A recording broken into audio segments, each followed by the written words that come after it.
कबनूर जिल्हा परिषद मतदारसंघात राजकीय चित्र पूर्णपणे बदललेले असून भाजपची पकड दिवसेंदिवस सैल होताना दिसत आहे।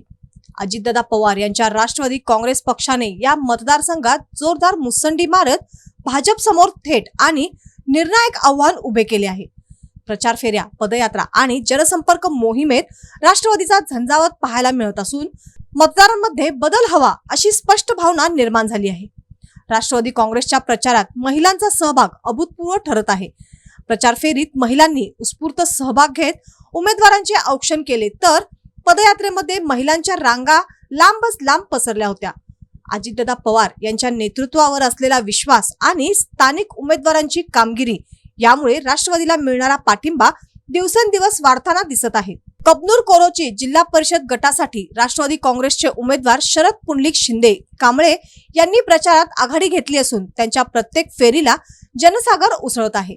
पंचायत समिती गणांसाठी कबनूर पश्चिमेचे अशोक देवगोंडा पाटील आणि कबनूर पूर्वच्या सौ अनुराधा बाळकृष्ण पाटील यांनीही प्रचारात जोर पकडला असून तिघांची एकत्रित ताकद भाजपसाठी डोकेदुखी ठरत आहे। आज कबनूर पश्चिम पंचायत समिती मतदारसंघात झालेल्या प्रचार फेरीत प्रचंड गर्दी जमली होती।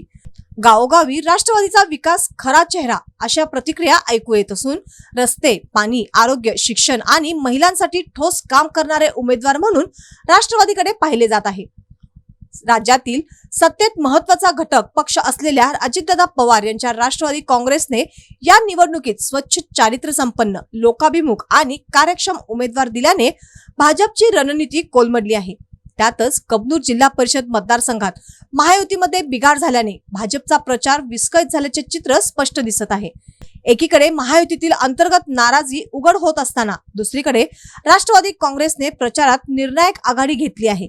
सध्याचे वातावरण पाहता कबनूरात भाजपसाठी ही निवडणूक अत्यंत अवघड ठरणार असून अजितदादांच्या राष्ट्रवादीने सत्ता समीकरणे उलथवून टाकण्याची पूर्ण तयारी केल्याचे चित्र स्पष्ट होत आहे।